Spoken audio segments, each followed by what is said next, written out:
इस क्वेश्चन में हमको कह रखा है कि हमें मिनिमम पॉसिबल डिफरेंस निकालना है अपने फर्स्ट एरे का मैक्सिमम और मिनिमम एलिमेंट्स के बीच में।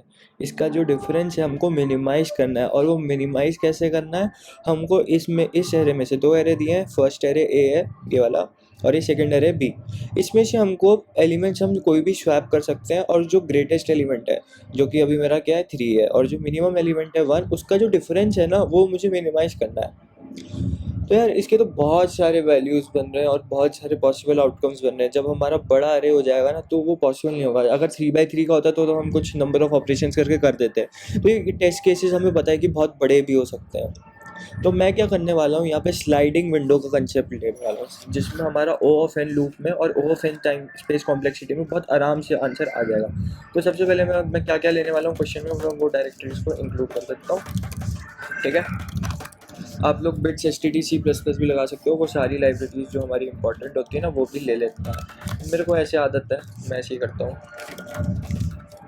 Hashtag include algorithm. ठीक है, मैं अप्रोच बताता हूँ अभी हम क्या करने वाले हैं, और यहाँ पे हम लॉन्ग लॉन्ग यूज़ करने वाले हैं। ठीक है, तो इसलिए मैंने यहाँ पे एल ले लूँगा। बार बार लॉन्ग लॉन्ग इतना लंबा लंबा कौन लिखेगा।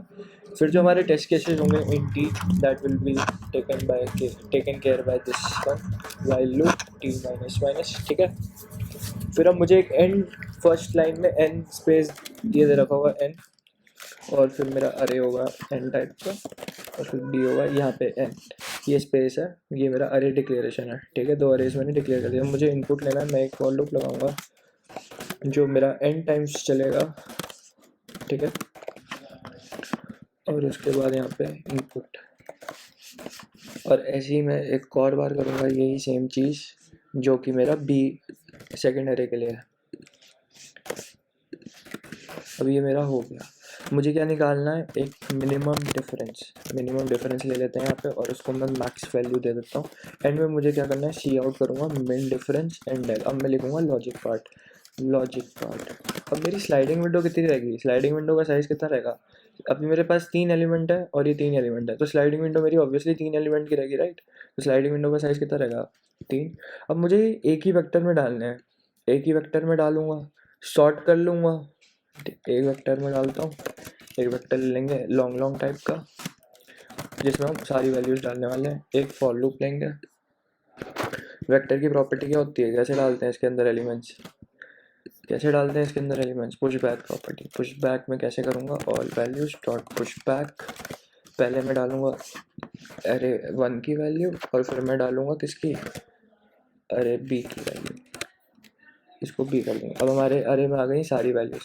मुझे मिनिमम डिफरेंस निकालना है, मैं स्लाइडिंग विंडो का कंसेप्ट निकालने वाला हूँ। ठीक है, अगर मैं डायरेक्टली ऐसे वैल्यू, मैंने आर्बिटरीली यहाँ पे वैल्यूज़ को डाल दिया है, राइट। अब मुझे इसे सॉर्ट करना पड़ेगा ना, सॉर्ट कर दूंगा मैं, सॉर्ट कर देंगे ऑल वैल्यूज डॉट एंड, ऐसे हम इसको सॉर्ट कर देंगे।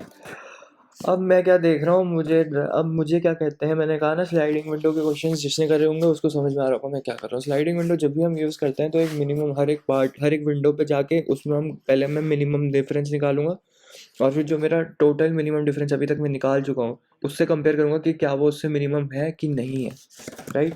तो यहाँ पे इंट आई इक्वल टू 0 ले लूँगा, i< n तक ये लूप चलेगा, क्योंकि मैं स्लाइडिंग विंडो ले रहा हूँ तो मेरा n टाइम्स ही ये लूप ही चलेगा, उससे ज़्यादा नहीं चलेगा। अब जैसे मेरा यहाँ पे इस वाले को कंसिडर करता हूँ, जैसे इसके लिए मैं वैल्यूज लिख सकता हूँ, सॉर्टेड वे में लिखते हैं 1 2 2 2 3 4 6, ये 8 वैल्यूज हैं टोटल, राइट। n साइज़ की मेरी स्लाइडिंग विंडो है, n साइज़ की स्लाइडिंग विंडो बनेगी ना 4 एलिमेंट्स की। अगर मेरा आई यहाँ पे है तो मेरा स्लाइडिंग विंडो 4 एलिमेंट प्लस करो, यहाँ पे ये हो गया मेरा चौथा एलिमेंट, पहला दूसरा तीसरा चौथा। अगर मैं यहाँ पे हूँ तो चौथा एलिमेंट मेरा ये हो गया। एक मिनट, 1 2 3 4 5, एक सेकंड, एक एलिमेंट हमने मिस कर दिया, 1 2 2 3 दो बार है वही, तो चौथा मेरा यहाँ पे होगा, राइट। तो ये क्या है, इसको अगर ये आई ज़ीरो है, अभी मेरा आई ज़ीरो है, तो ये वाला क्या होगा, n-1 प्लस आई, n-1 प्लस आई लिख सकता हूँ ना मैं इसको। तभी जब मैं इस वाले एलिमेंट पे आऊँगा, तीसरे एलिमेंट पे, तो n-1 मतलब 3 3 प्लस 4 7, तब मैं यहाँ पे आखिरी में पहुँचाऊँगा, तो इसलिए n-1 प्लस आई।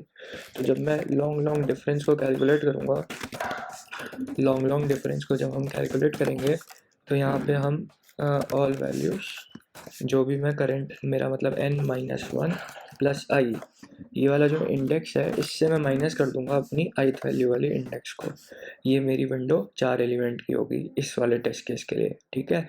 ये हमको मिनिमम डिफरेंस दे देगा। जो मेरा मिनिमम डिफरेंस है मैं उसको अपडेट कर दूंगा मिनिमम डिफरेंस कॉमा डिफरेंस। फिर एंड में बस हमको क्या करना है, एंड में बस हमने ये कर ही रखा है सी आउट मिनिमम डिफरेंस, राइट। एक बार मैं इसको सबमिट करके दिखा देता हूँ आप लोगों को।